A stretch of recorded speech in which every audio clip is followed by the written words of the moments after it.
नमस्कार, आपके साथ मैं हूं गौरव अग्रवाल। आप देख रहे हैं देश का number 1 prime time show super prime time. शुरुआत इस वक्त की बड़ी खबर से। यूक्रेन में रूसी एयरफोर्स ने हवाई हमला किया है। रूस ने कीव एयरपोर्ट को टारगेट किया है। एयरपोर्ट पर हो रही है F-16 की ट्रेनिंग। F-16 की ट्रेनिंग ले रहे हैं यूक्रेनी पायलट। हमले में हथियार डिपो और हैंगर ध्वस्त कर दिए गए। तो ये यूक्रेन से रूस का प्रतिशोध है। यूक्रेन ने रूसी धरती पर अटैक-एमएस मिसाइलों से हमला किया। रूस की धरती को दहलाने की कोशिश की तो पुतिन और उनकी सेना ने ऑपरेशन दिसंबर लॉन्च कर दिया। इसके तहत न सिर्फ यूक्रेनी शहरों पर भीषण बमबारी की जा रही है, बल्कि रूसी फौज कीव पर कब्जे के लिए भी कूच कर गई है। माना जा रहा है कि रूस पोक्रोवस्क पर बहुत जल्द कब्जा कर लेगा। अगर ऐसा हुआ तो रूसी सेना को कीव फतह से कोई नहीं रोक पाएगा।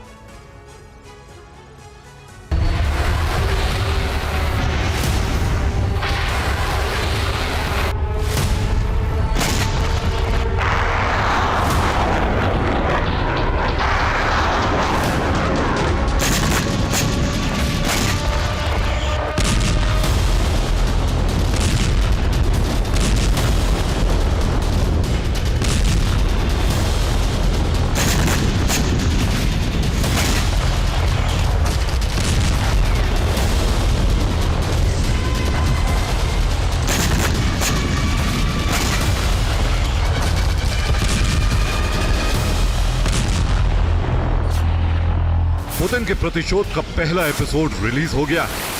रूसी सेना कीव समेत पूरे यूक्रेन को बुरी तरह से जला रही।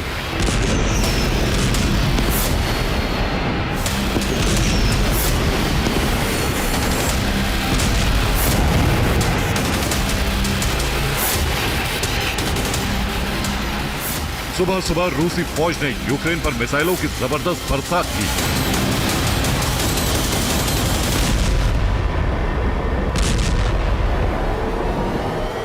रूस ने मिसाइलों और ड्रोन से एक साथ धावा बोला।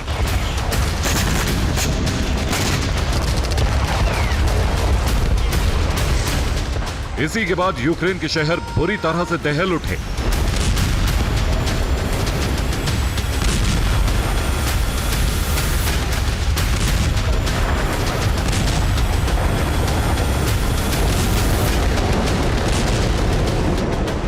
रूसी सेना न सिर्फ यूक्रेन के सैन्य ठिकानों और हथियार गोदामों को टारगेट कर रही है, बल्कि यूक्रेन के परमाणु पावर प्लांट को भी तबाह करने की कोशिश की जा रही है।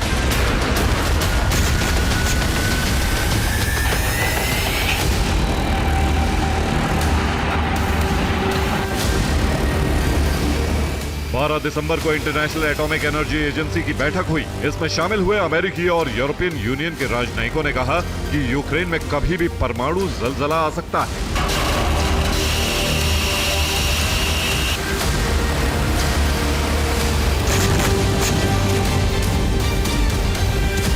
यूक्रेन में परमाणु विनाश का खतरा इसलिए बढ़ गया है क्योंकि रूसी सेना यूक्रेन के पावर ग्रिड और परमाणु पावर प्लांट पर भीषण हमले कर रहा है।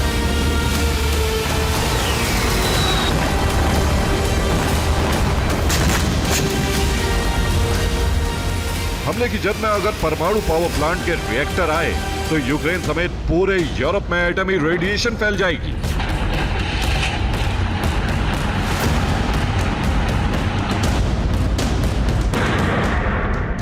ऐसी तबाही होगी जिसकी कल्पना भी नहीं की जा सकती।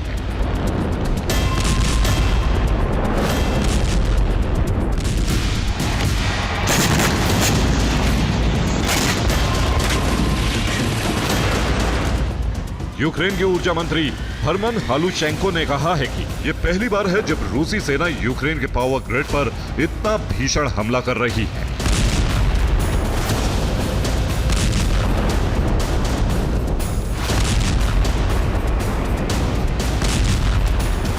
ज़ेलेंस्की ने यूक्रेन के हमले को लेकर जो कुछ कहा है वो दहला देने वाला है।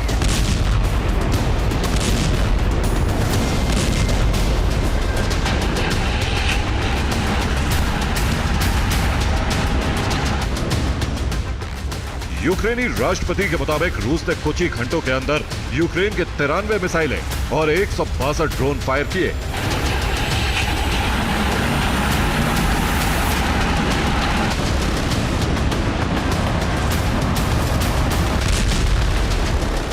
इसी के बाद यूक्रेन विनाश की आग में बुरी तरह से जलने लगा।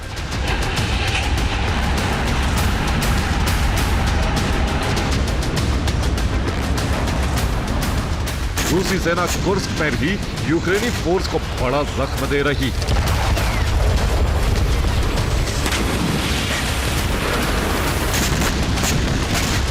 कुर्स्क में रूस ने Su-34 से बमबारी कर यूक्रेनी सेना के 2 ठिकानों को ध्वस्त कर दिया। रूस के स्नाइपर ने कुर्स्क में यूक्रेन के 6 सैनिकों को मौत के घाट उतार दिया।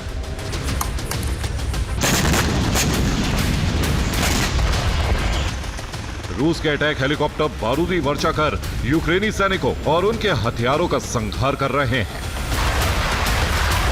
सबसे भीषण जंग डोनेत्स्क के पोक्रोवस्क शहर में हो रही है।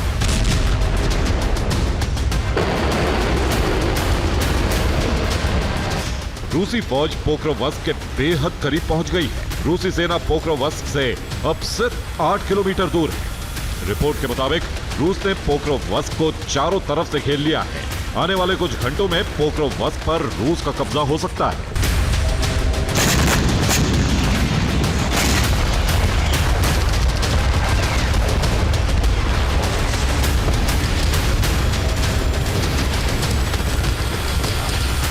अगर पोक्रोवस्क पर कब्जा हुआ तो यूक्रेन की राजधानी कीव का ढहना तय हो जाएगा। पोक्रोवस्क पर कब्जे के साथ ही यूक्रेन रूसी सेना को रोक नहीं पाएगा।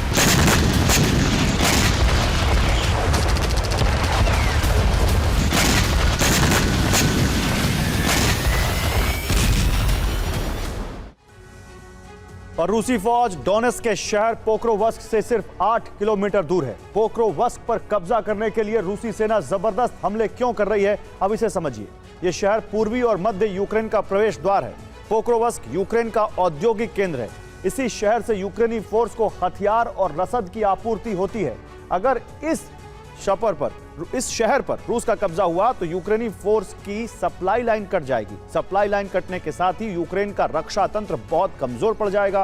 पोक्रोवस्क पर कब्जे के साथ ही रूसी सेना यूक्रेन में काफी अंदर तक हमले कर सकेगी। इसी के साथ रूसी फौज यूक्रेन के कई बड़े शहरों को अपने कंट्रोल में ले सकती है।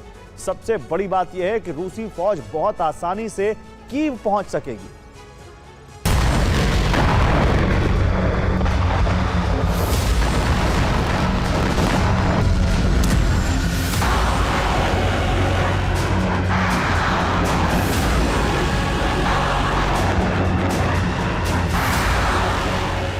पोक्रोवस्क पर अगर रूस का कब्जा हुआ तो यूक्रेन एक साथ कई संकट में घिर जाएगा।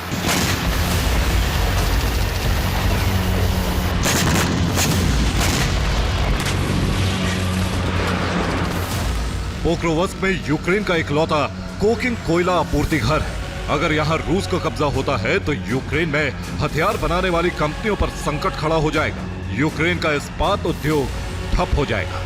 लॉन्ग रेंज मिसाइल के लिए हार्डवेयर बनाना मुश्किल हो जाएगा।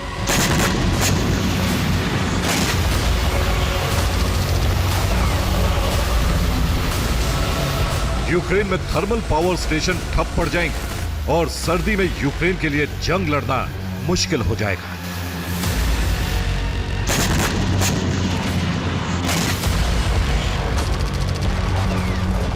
पोक्रोवस्क को बचाने के लिए ज़ेलेंस्की खुद फ्रंट लाइन पर पहुंचे। ज़ेपोरिज़िया में ज़ेलेंस्की ने न सिर्फ अपने सैनिकों से मुलाकात की बल्कि यूक्रेन की सुरक्षा दीवार का जायजा भी लिया।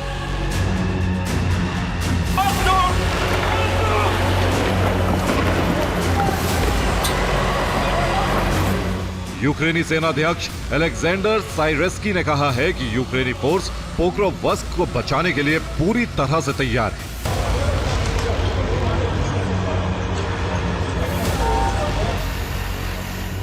लेकिन सच यह है कि रूसी सेना ने जिस तरह से घेराबंदी की है उससे पोक्रोवस्क का बचना मुश्किल लग रहा है।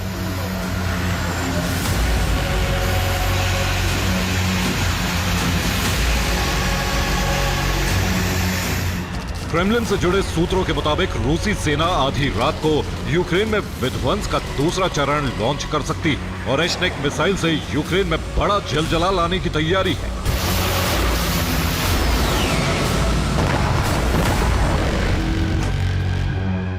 रूस ने बेलारूस में ओरेश्निक मिसाइल की तैनाती कर दी है।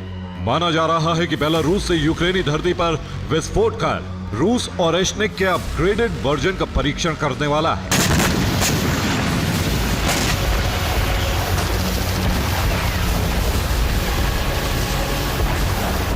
ओरेश्निक से धमाके कर रूस यूक्रेन और नाटो को गुमराह कर सकता है। दरअसल पुतिन का दिसंबर प्लान एक्टिवेट हो चुका है।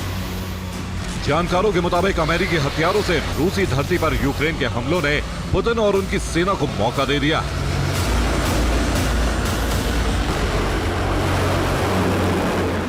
इस मौके का फायदा उठाते हुए पुतिन ने यूक्रेन को इन्हीं सर्दियों में ही ठप करने का प्लान बनाया है।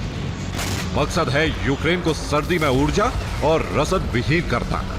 इसके बाद रूसी फौज कीव पर कब्जे का अभियान लॉन्च कर देगी।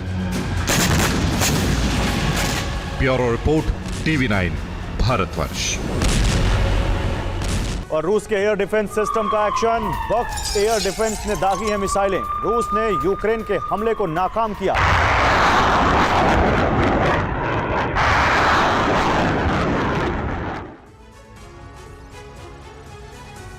तो रूस ने पिछले महीने ओरेश्निक मिसाइल का टेस्ट किया। यूक्रेन में तबाही भी हुई, लेकिन अब यह मिसाइल नेटो के लिए डर की सबसे बड़ी वजह है। अटैक एमएस से रूसी धरती पर लगातार विध्वंस का बदला लेने की तैयारी शुरू हो चुकी है।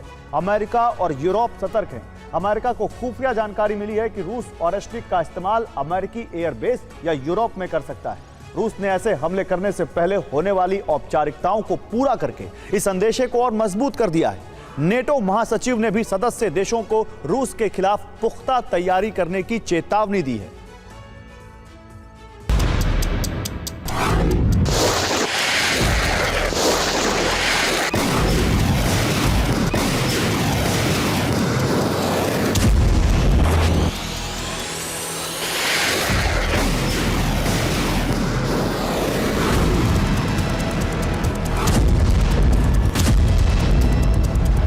रूस के हथियारों की लिस्ट का सबसे नया नाम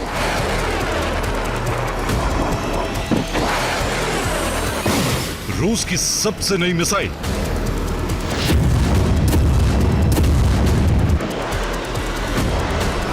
रूस के वैज्ञानिकों की सबसे नई खोज और नाटो के लिए सबसे बड़ी चुनौती।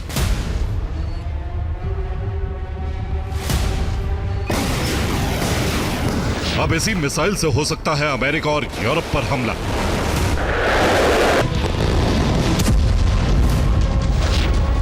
पुतिन ने जिस मकसद से इस मिसाइल को तैयार किया है, वो मिशन अब किसी भी वक्त शुरू हो सकता है।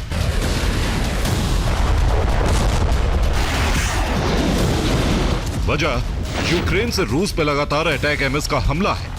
रूस की धरती पर नाटो हथियारों से हो रहा है विध्वंस। रूस की चेतावनी को अनसुनी करने का गुस्सा है।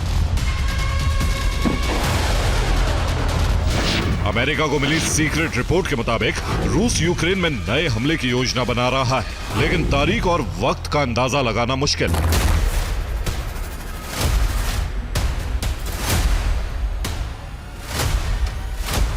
हालांकि इस रिपोर्ट के कुछ ही देर बाद रूस ने नोटाम लगाकर इस खबर की पुष्टि कर दी।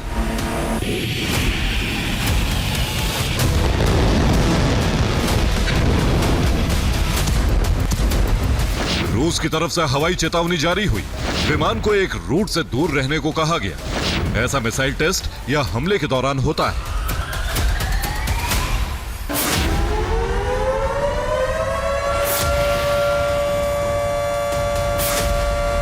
रूस ने चेतावनी का जो वक्त तय किया था, उस दौरान कोई धमाका नहीं हुआ। इसलिए अब अमेरिका और यूरोप सतर्क है।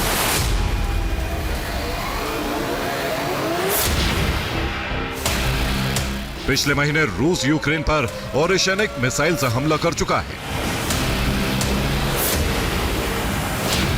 पिछले कई दिनों से लगातार इस्कंदर जैसी मिसाइलों से हमले हो रहे हैं।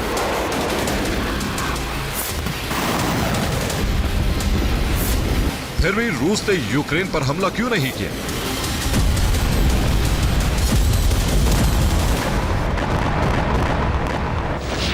माना जा रहा है कि रूस इस बार किसी अमेरिकी बेस पर हमले की योजना बना रहा है। रूस नाटो से बदले की प्लानिंग कर रहा है, क्योंकि नाटो के हथियारों से रूस का डूम्सडे प्लेन नष्ट हुआ है।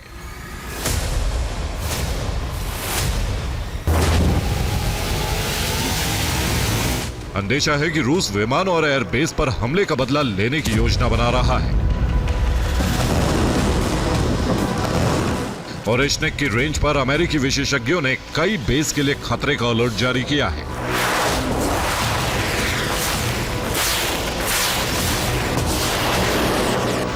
रोमानिया में अमेरिकी सेना का एयरबेस है। पोलैंड में भी अमेरिका ने एयरबेस बनाया हुआ है। जर्मनी में अमेरिका का रमस्टाइन एयरबेस है। पुतिन अमेरिका से इंतकाम का प्लान तैयार कर रहे थे और एक दिन पहले ही अमेरिका के निर्वाचित राष्ट्रपति डोनाल्ड ट्रंप ने बाइडेन के फैसले को गलत ठहरा दिया है।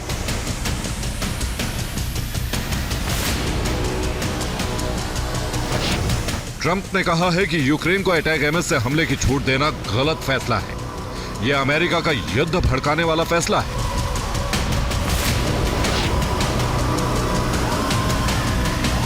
ट्रंप की बातों से जाहिर हो रहा है कि अगर रूस इस दौर में किसी अमेरिकी बेस को निशाना बनाता है तो शायद ट्रंप इसका बदला रूस से नहीं लेंगे और इसे बाइडेन के एक गलत फैसले के तौर पर अमेरिकी जनता और दुनिया के सामने पेश किया जाएगा।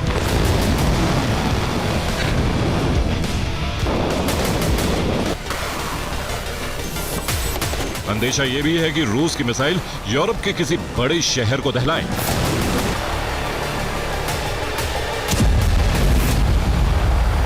स्टॉर्म शैडो से हमले का बदला लेने के लिए ओरेशनिक का धमाका लंदन में हो सकता है। रूस पेरिस की खूबसूरती को मिसाइल धमाके से बिगाड़ सकता है।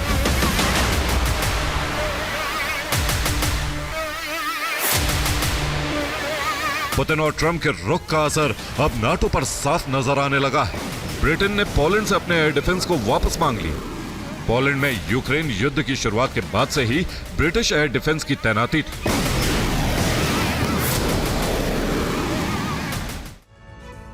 तो पोलैंड में तैनात ब्रिटिश एयर डिफेंस का नाम स्काई सेबर है। यह जिराफ नाम के रडार का इस्तेमाल करता है जिसकी रेंज 480 किलोमीटर है। इसी रडार से पोलैंड यूक्रेन में होने वाले हमलों पर नजर रखता है और अपनी सीमा की सुरक्षा करता है। ब्रिटिश स्काई सेबर से क्रूज मिसाइल, फाइटर जेट और ड्रोन के हमलों को नाकाम किया जा सकता है क्योंकि इसका लॉन्चर एक बार में 24 मिसाइलें दागने की ताकत रखता है। पोलैंड से स्काई सेबर वापस ब्रिटेन जा रहा है लेकिन यह बैलिस्टिक मिसाइलों के हमलों के आगे नाकाम साबित होता है। रूसी ऑरेस्टिक मिसाइल को यह भी इस एयर डिफेंस से गिराया नहीं जा सकता।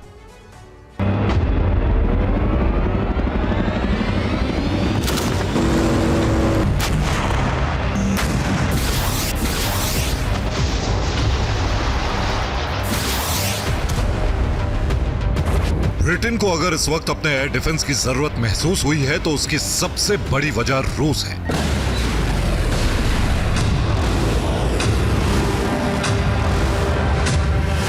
अमेरिका में सत्ता परिवर्तन के बाद उम्मीद की जा रही है कि ट्रंप अमेरिका को इस युद्ध से अलग कर लेंगे।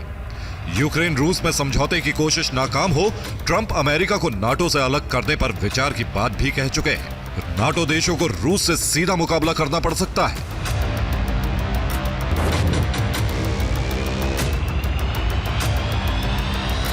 चेतावनी नाटो के महासचिव ने भी जारी की है। यह चेतावनी सीधे तौर पर रूस को लेकर दी गई है।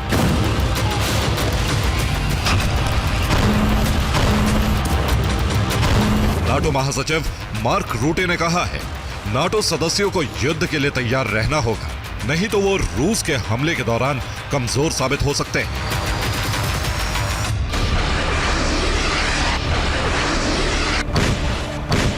नाटो महासचिव ने सभी सदस्यों से सुरक्षा पर होने वाले खर्च को बढ़ाने के लिए कहा है।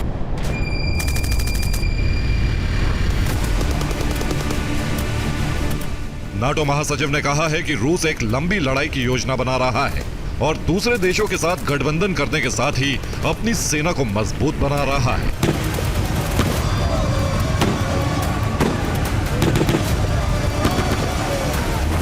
रूस के नेवी चीफ ने इस चेतावनी पर मोहर भी लगाई है।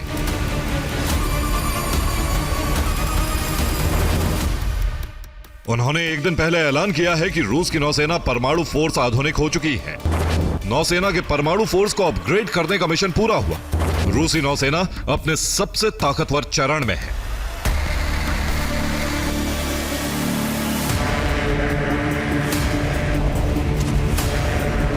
रूस की तमाम तैयारियों के बीच अब इंतजार अमेरिका में फिर से ट्रंप काल की शुरुआत का है।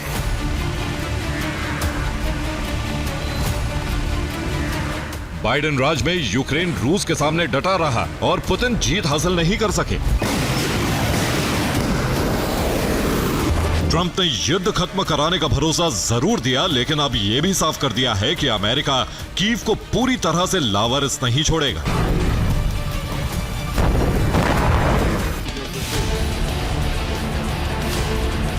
यानी अमेरिका से यूक्रेन को मदद भी मिलेगी और सीज फायर के लिए यूरोप से सैन्य मदद देने की भी तैयारी चल रही। Bureau report, TV9 Bharatvarsh. और यूक्रेन के काखोवका में रूस का एक्शन, रूस की आर्टिलरी यूनिट ने धावा बोला। हमले में यूक्रेन के 3 ठिकाने तबाह।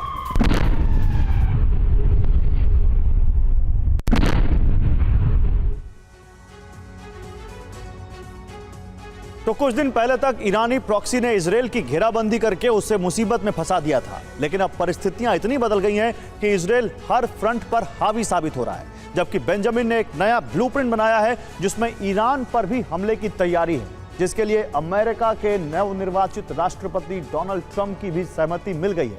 यानी अब अरब में महायुद्ध का एपिसेंटर ईरान बन सकता है, जिसमें सबसे पहले टारगेट पर उसके न्यूक्लियर ठिकाने हैं, जिन पर हमला करने के लिए इजरायल के fighter jet war ready mode में, जो बेंजामिन के इशारे पर ईरान में तबाही के स्क्रिप्ट लिखने को तैयार हैं।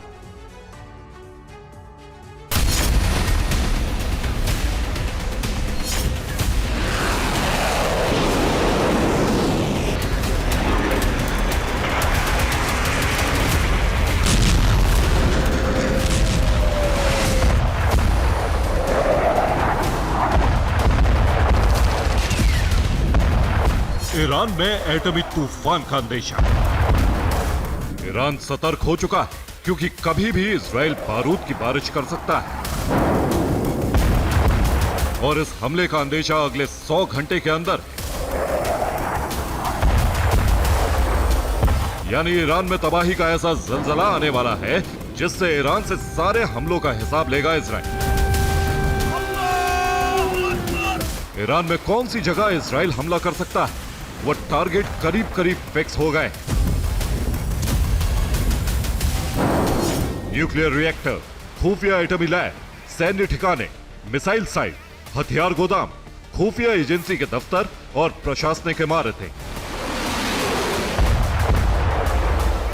लेकिन इसमें सबसे बड़ा और पहला टारगेट न्यूक्लियर ठिकाने, क्योंकि इजराइल और अमेरिका दोनों ही चाहते हैं कि किसी भी कीमत पर ईरान की न्यूक्लियर पावर का दहन किया जाए, जिससे हमेशा के लिए परमाणु हमले का खतरा खत्म हो जाए।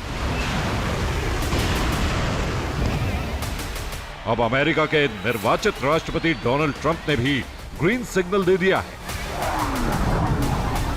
एक इंटरव्यू में जब उनसे ईरान पर हमले के लिए पूछा गया कि आपके शासन में क्या ईरान पर हमला हो सकता है, तो उन्होंने कहा एनीथिंग कैन हैपन, यानी कुछ भी हो सकता है।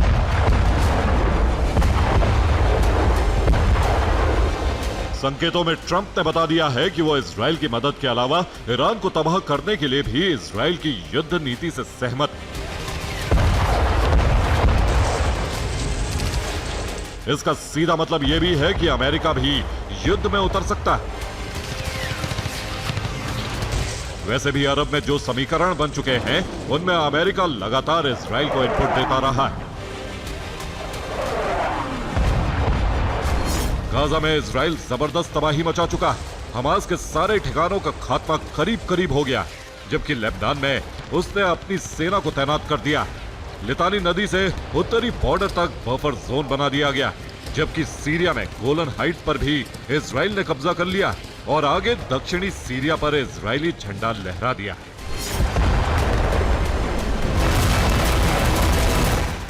गाजा को समतल बनाने के बाद, लेबनान में तबाही मचाने के बाद, अब ईरान ही इजराइल और अमेरिका का सबसे बड़ा दुश्मन है, जिसका दमन तभी हो सकता है जब उसके परमाणु जखीरे को तबाह कर दिया जाए।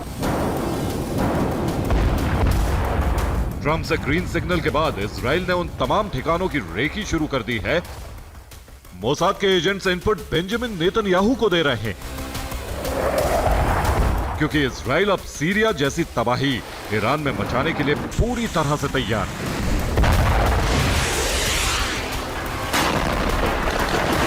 जबकि अमेरिका की तैयारी है कि वो एक तरफ इजराइल का साथ देगा, उसे सैन्य मदद देता रहेगा, दूसरी तरफ कूटनीतिक चैनल के जरिए ईरान पर दबाव बनाना जारी रखेगा। ऐसी खबरें आ रही हैं कि ट्रंप पूर्व इंटेलिजेंस चीफ रिचर्ड ग्रेनेल को विशेष दूत नियुक्त करने पर विचार कर रहे हैं। उनसे जब एक इंटरव्यू में पूछा गया तो उन्होंने कहा था, रिचर्ड ग्रेनेल एक शानदार व्यक्ति है, एक स्टार है, वो कहीं ना कहीं ऊंचे स्थान पर होंगे।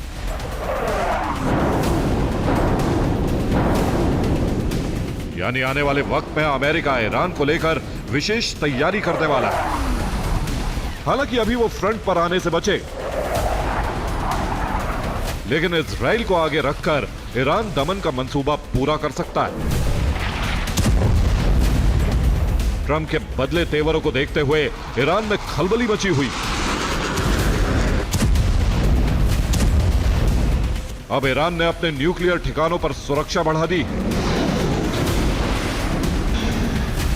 कहा यह भी जा रहा है कि वो परमाणु हथियारों को एक सीक्रेट जगह पर ले जा रहा है, जिससे मोसाद को चकमा दिया जा सके।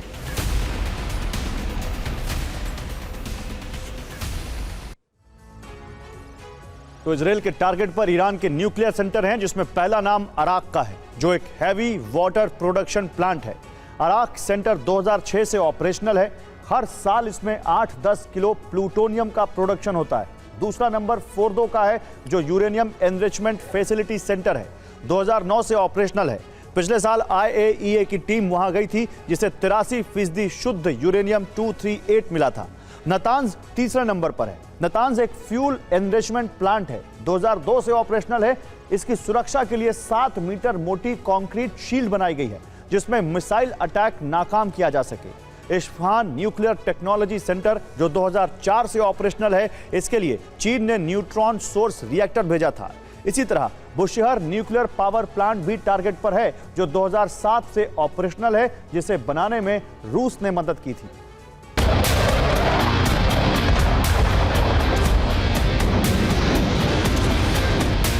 ईरान पर हमला करने को लेकर इजराइल इसलिए भी प्लान बना रहा है क्योंकि सीरिया में उसने करीब 86% ठिकानों को तबाह कर दिया। ये वो ठिकाने थे जहां रूस और ईरान से मिले डिफेंस सिस्टम असद ने लगाए हुए थे। उन ठिकानों को इजरायली एयरफोर्स ने समतल कर दिया। इसलिए मोसाद का इनपुट है कि अब न्यूक्लियर ठिकाने भी तबाह किए जा सकते हैं, क्योंकि वहां रूस के पंजशीर और S-300 डिफेंस सिस्टम लगे हैं और इजरायली एयरफोर्स ऐसी ड्रिल सीरिया में कर चुकी है। सीरिया में इजराइल की एयरफोर्स ने 107 अलग अलग एयर डिफेंस सिस्टम तबाह कर दिए और 47 रडार भी नष्ट कर दिए।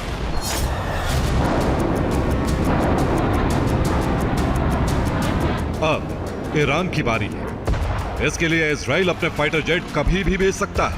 हालांकि इजराइल ने मिसाइल का विकल्प भी रखा हुआ है, लेकिन वो आखिरी होगा। जब ईरान परमाणु हथियारों से इजराइल पर हमला करने की कोशिश करेगा, तब अमेरिका युद्ध में उतर सकता है। जैसा वादा ट्रंप ने बेंजामिन नेतन्याहू से किया है। इसी वजह से बेंजामिन नेतन्याहू खुलकर बड़ी तैयारी की जानकारी दे रहे हैं। गाजा में इजराइल हावी, जबकि लेबनान में सीज फायर हो चुका है और सीरिया में असद के भागने से स्थिति कुछ बदली है।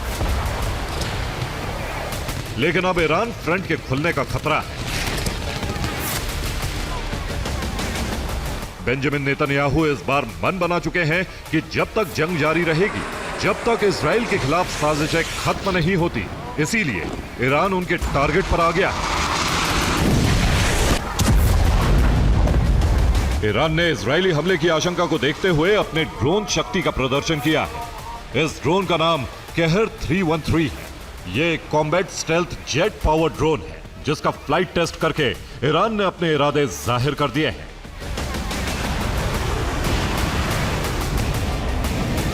इसके अलावा न्यूक्लियर ठिकानों पर सुरक्षा बढ़ा दी गई है, साथ ही मिसाइलों को अलर्ट मोड पर डाल दिया गया है।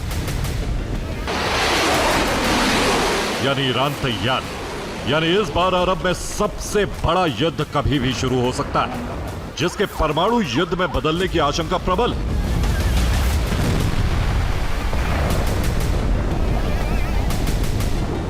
क्योंकि IAEA का इनपुट अमेरिका को मिल चुका है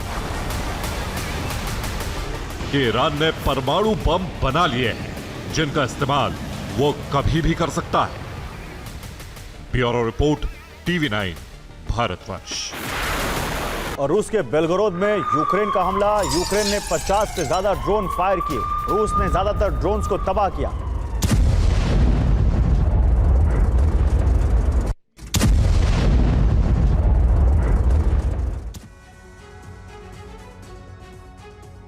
तो सीरिया में सत्तासीन विद्रोही गुटों और कुर्द लड़ाकों के बीच संग्राम शुरू हो चुका है। गोलानी और उसके साथी संगठन SNA, FSA उत्तर पूर्वी सीरिया का भी नियंत्रण चाहते हैं। कुर्द लड़ाकों के संगठन SDF, PKK और YPG पर विद्रोहियों के हमले हो रहे हैं। कुर्द संगठनों को आतंकी खतरा मानने वाला तुर्की भी उत्तरी सीरिया पर ड्रोन और हवाई हमले कर रहा है। देर, अज, जोर और रका के लोगों ने भी कुर्द संगठनों के खिलाफ विद्रोह शुरू कर दिया है। सीरिया में हालात बहुत तेजी से बिगड़ रहे हैं और इन हालात का फायदा अमेरिका का दुश्मन ISIS उठा सकता है। देखिए सीरिया में क्या चल रहा है और यह पूरे क्षेत्र के लिए कितना बड़ा खतरा बन चुका है।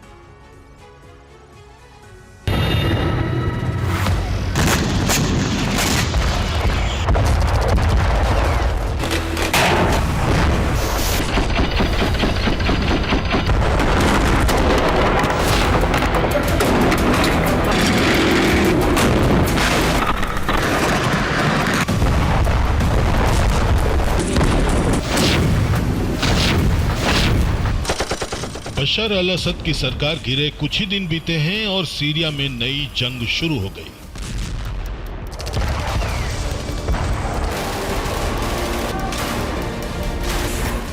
ये वर्चस्व की जंग है। बशर शासन का अंत करने वाले STS, SNA और FSA का शासन पूरे सीरिया पर नहीं है। अभी सीरिया के हालात कुछ इस तरह है। उत्तरी पश्चिम और दक्षिणी सीरिया पर इस वक्त HTS, SNA और FSA सहित बशर का तख्ता पलट करने वाले संगठनों का राज है। ये सीरिया की घनी आबादी वाले शहर इदलिब, अलेप्पो, होम्स, हमा और दमिश्क पर कब्जा कर चुके हैं, जबकि उत्तर पूर्वी सीरिया में कुर्द लड़ाकों के संगठन SDF, PKK, YPG का राज है। इनका शासन मनबिज, रक्का और दैल इज जोर तक है। इन शहरों के पीछे वाले इराक और तुर्की की सीमा से सटे इलाकों में SDF का राज चलता है।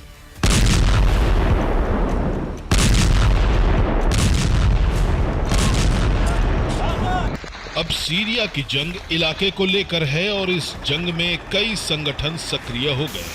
बशर का तख्ता पलट करने वाले विद्रोही संगठनों ने उत्तर पूर्वी सीरिया पर हमले शुरू कर दिए।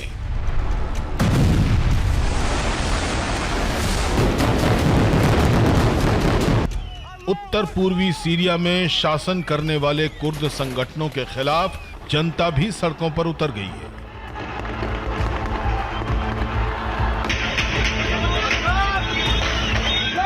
ये रक्का से आई तस्वीरें हैं। रक्का के लोग SDF के खिलाफ विरोध प्रदर्शन कर रहे हैं। चौराहे पर जैसे ही SDF लड़ाकों के वाहन भीड़ से घिरते हैं, एक लड़ाका जनता पर गोलियां बरसाना शुरू कर देता है। गोलियां चलते ही भीड़ छंट जाती है, लेकिन एक शख्स को गोली भी लगती है। रक्का के हालात बहुत बिगड़ चुके हैं। सड़कों पर नारेबाजी का शोर है और इसे दबाने के लिए गोलियों की गूंज भी सुनाई दे रही है। ये तस्वीरें भी रक्का से आई हैं, जहां प्रदर्शनकारियों पर गोलियां चलाई जा रही हैं और लोग जान बचाने के लिए भाग रहे हैं।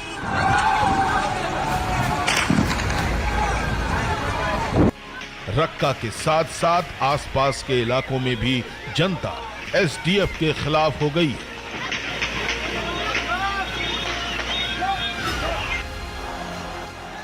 उत्तर पूर्वी सीरिया के हस्काह में भी जनता एसडीएफ शासन का विरोध कर रही है।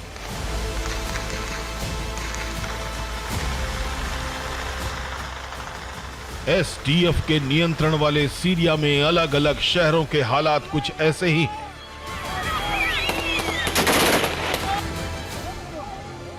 प्रदर्शनकारियों पर गोलियां चलाने के बाद हालात और बिगड़ गए। एसडीएफ के काफिलों पर शहर शहर पथराव किया जा रहा है।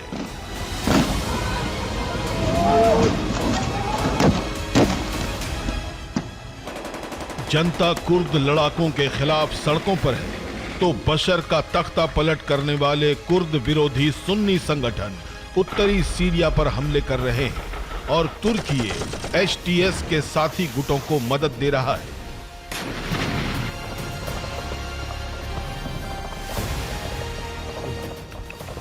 सीरिया की जंग में तुर्की के समर्थन से एचटीएस, एसएनए और एफएसए का पलड़ा भारी हो गया है।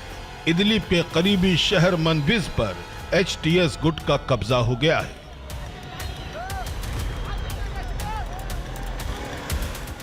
एचटीएस समर्थक सड़कों पर जीत का जश्न मना रहे हैं।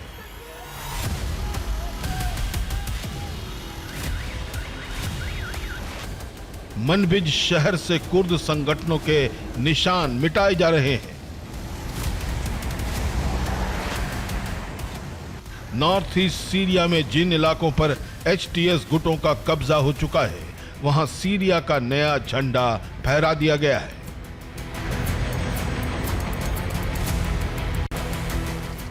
सीरिया में बशर का तख्ता पलट होते ही ये आशंका जताई गई थी कि सीरिया अब बहुत लंबे समय तक शांत नहीं होने वाला, बल्कि निरंतर युद्ध में उलझता जाएगा। तो देखिए यहां पर अब सवाल यही है कि आगे क्या। सीरिया में सत्तासीन विद्रोही गुटों और कुर्द लड़ाकों के बीच जो संग्राम था उसके बाद सीरिया का संकट अभी खत्म नहीं हुआ है। हालांकि एचटीएस ने अंतरिम सरकार बनाकर हालात सुधरने का दावा किया है, लेकिन अब सीरिया के कई टुकड़ों में बंटने का संकट पैदा हो गया है, क्योंकि तुर्की, इजराइल और अमेरिका अलग अलग दावा कर रहे हैं। उधर ईरान और रूस ने भी प्लानिंग शुरू कर दी है। अब दमिश्क में एक बड़ी मीटिंग होगी जिसके बाद तय होगा कि सीरिया का अस्तित्व कहां तक सुरक्षित रहता है या फिर वो कई टुकड़ों में बट जाएगा।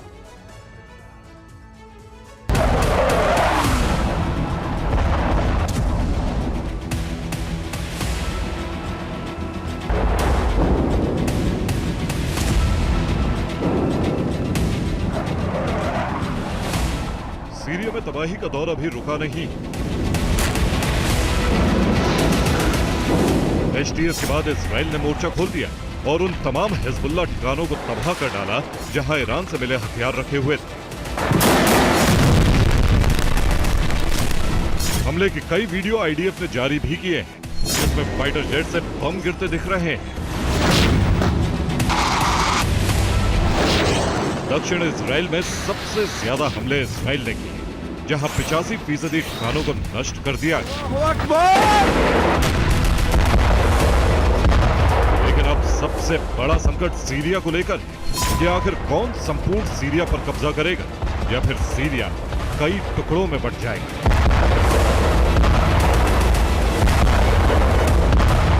विध्वंस के अलावा सीरिया को बांटने का खेल शुरू हो चुका है।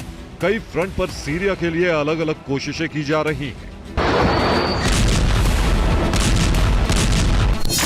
तुर्की और सीरिया की अंतरिम सरकार की बातचीत चल रही है।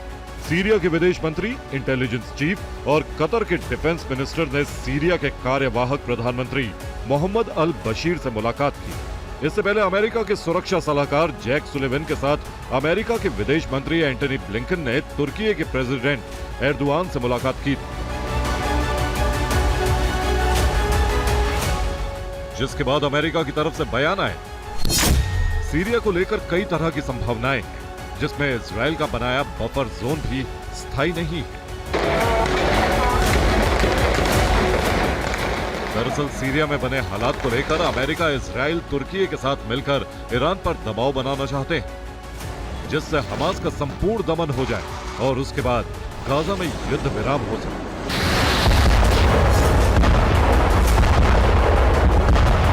सीरिया को लेकर बड़े प्लेयर्स अपनी चाल चल रहे हैं।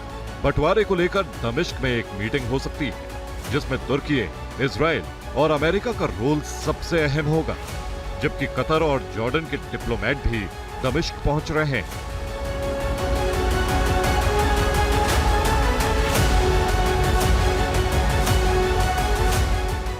जो परिस्थितियां हैं उसमें खींचतान चल रही है। सीरिया में अब जो नए समीकरण बने हैं उससे सीरिया का नक्शा बदल सकता है। सीरिया को 3 हिस्सों में बांटा जा सकता है। सीरिया के 3 हिस्सों पर 3 अलग अलग देशों का नियंत्रण हो सकता है। ये देश हैं तुर्की, इजराइल और अमेरिका। उत्तरी सीरिया को एसडीएफ ने छोड़ दिया है। ऐसे में अब इस इलाके पर तुर्की कब्जा कर सकता है। उत्तर पूर्व के हिस्से पर अमेरिकी बेस है। इसी इलाके में अमेरिकी सैनिक हैं। ऐसे में इस बात की आशंका है कि इस हिस्से को अमेरिका अपने नियंत्रण में ले सकता है। इजराइल गोलन हाइट्स की तरफ से भीषण हमला करते हुए दमिश्क तक पहुंच चुका है।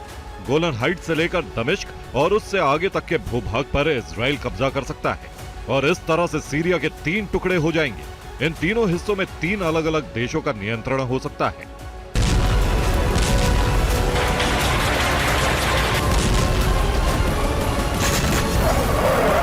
हालांकि इस बीच यूएन ने इजराइल से सेना हटाने के लिए कहा है जिससे बफर जोन हटाया जा सके, लेकिन दक्षिण सीरिया में इजराइल ने अपनी सेना उतारकर इरादे जाहिर कर दिए हैं, जिसको लेकर तुर्की ने भी आपत्ति जताई है कि इजराइल बड़े इलाके पर कब्जा करना चाहता है, इसलिए वो लगातार बमबारी कर रहा है। अमेरिका इजराइल को रोकने से इसलिए बच रहा है जिससे अमेरिका के सैन्य ठिकाने सुरक्षित रह सके। जबकि रूस और ईरान ने भी दांव खेल दिया है। रूस अंतरिम सरकार से अपने मिलिट्री बेस को बचाए रखने के लिए डील कर सकता है, साथ ही नए बेस भी बना सकता है। इसके लिए रूस के डिप्टी विदेश मंत्री मिखाइल बोगदानोव एचटीएस के संपर्क में है। यह जानकारी खुद क्रेमलिन ने दी है। उधर ईरान शिया बहुल देशों को एकजुट करके सीरिया में अपना दबदबा कायम करना चाहता है, यानी कई फ्रंट पर खेल चल रहे हैं जो अभी लंबा चलेगा।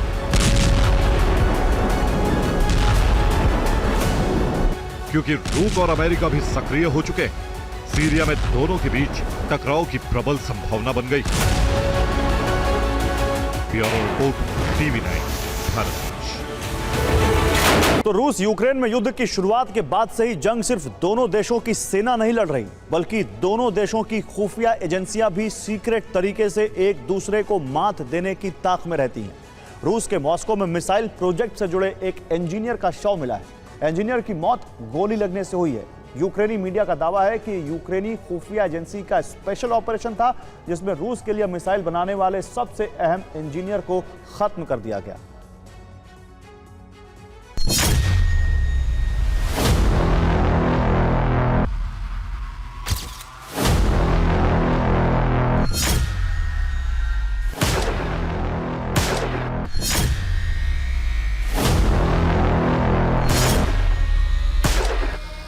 न मिसाइल बरसी, न यूक्रेनी सेना ने कोई बड़ा हमला किया, फिर भी पुतिन को लगा है एक जोरदार झटका।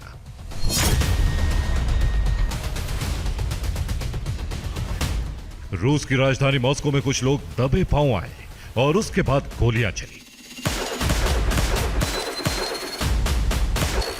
टारगेट पर सिर्फ एक इंसान था। हमलावरों ने उसके मौत की पुष्टि की और फिर वहां से गायब हो गए।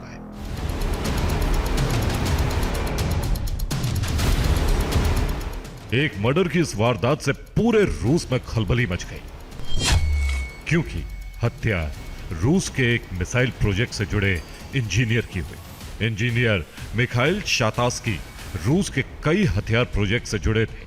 शातास्की नेविगेशन सिस्टम विकसित करने वाली टीम से भी जुड़े थे। यह मामला ठीक वैसा ही है जैसा ईरान में न्यूक्लियर प्रोजेक्ट से जुड़े वैज्ञानिक और कई लोगों के साथ हुआ है।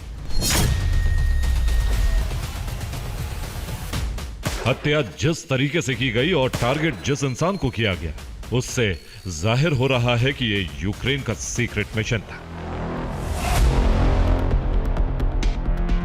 यूक्रेन की मीडिया में बकायदा यह रिपोर्ट छपी है कि मॉस्को में यूक्रेनी खुफिया एजेंसी ने मिशन चलाया। रिपोर्ट के मुताबिक रूसी इंजीनियर को यूक्रेन के जासूस ने मारा। यूक्रेनी सैन्य खुफिया यूनिट ने स्पेशल ऑपरेशन चलाया। रूस के हथियार और मिशन से जुड़े लोग टारगेट पर हैं। शातास्की मॉस्को रिसर्च और डिजाइन ब्यूरो मार्स के डिप्टी हेड और इसकी सॉफ्टवेयर यूनिट के प्रमुख थे।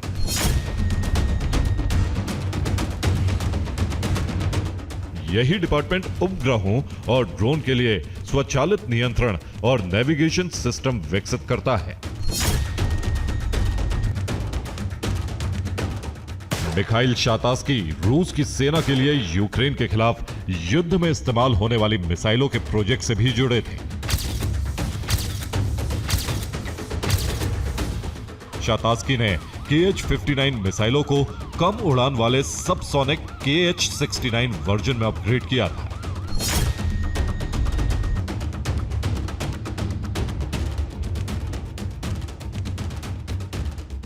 इस हमले के बाद रूस के हथियार और मिसाइल प्रोजेक्ट से जुड़े कई लोगों की सुरक्षा बढ़ा दी है।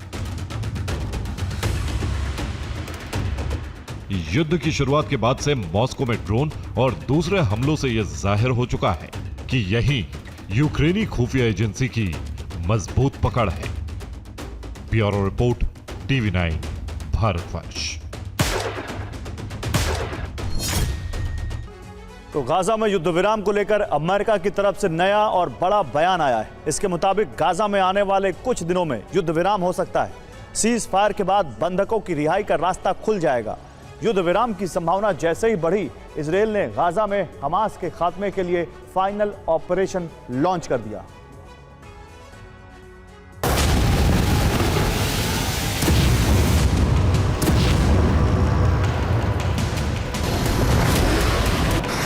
गाजा में इजरायल की बमबारी तेज हो गई है। गाजा में पूरी तरह से समतल बनाने का अभियान तेज हो गया है।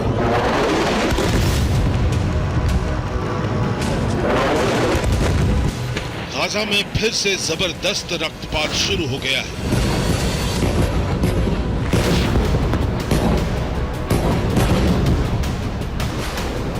गाजा की धरती पर इजराइल के हवाई हमले इसलिए तेज हो गए हैं क्योंकि युद्ध विराम बहुत निकट आ गया है।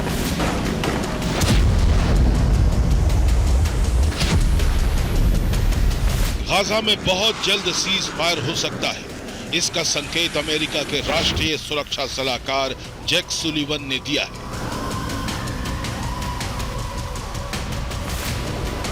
सुलिवन ने कहा है कि मुझे लगता है कि बहुत जल्द गाजा में युद्ध विराम होने वाला है। यह युद्ध विराम एक करार के जरिए होगा। हमास सभी बंधकों को रिहा करेगी। सुलिवन ने कहा कि सीज फायर के लिए इजराइल तैयार हो गया है। हमास से भी समझौता करने का संकेत दे दिया है। उधर अमेरिका के न्यूयॉर्क शहर में बर्फबारी से आपातकाल की घोषणा कर दी गई है। बीते 12 घंटे में न्यूयॉर्क में 3 फीट से ज्यादा बर्फबारी हुई है। वेस्ट न्यूयॉर्क में सबसे ज्यादा हालात बिगड़े हैं। सड़कों पर भारी बर्फ जमा होने से लोगों को सलाह दी गई है कि इमरजेंसी में ही घर से बाहर निकलें।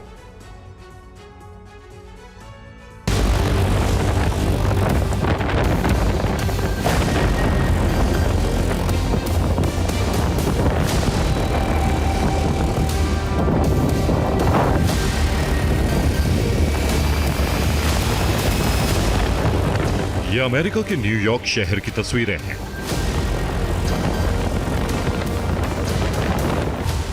काली सड़कें सफेद हो चुकी हैं।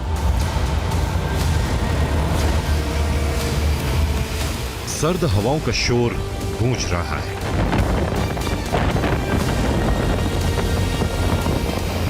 -13 तक गिर चुका तापमान लोगों को परेशान कर रहा है। बर्फ की इतनी मोटी चादर बिछ गई है जिसमें इंसान का आधा शरीर समा जाए। न्यूयॉर्क में इसे इस साल में अब तक की रिकॉर्ड बर्फबारी कहा जा रहा है।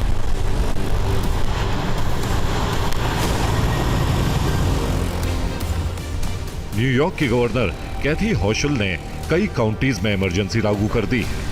वेस्ट न्यूयॉर्क के सभी स्कूल बंद कर दिए गए हैं। न्यूयॉर्क के कई इलाकों में सड़क यात्रा पर प्रतिबंध लगा दिए गए हैं। कई हाईवे बंद कर दिए गए हैं।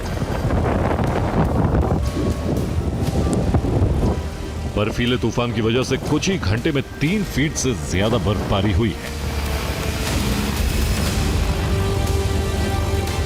स्थानीय प्रशासन सड़कों से बर्फ हटाने के काम में लगा है। बर्फीले तूफान में हवाओं की रफ्तार 70 से 75 किलोमीटर प्रति घंटा दर्ज की गई है। इस सर्द हवा में -13 डिग्री का तापमान भी -20 डिग्री से ज्यादा महसूस हो रहा है।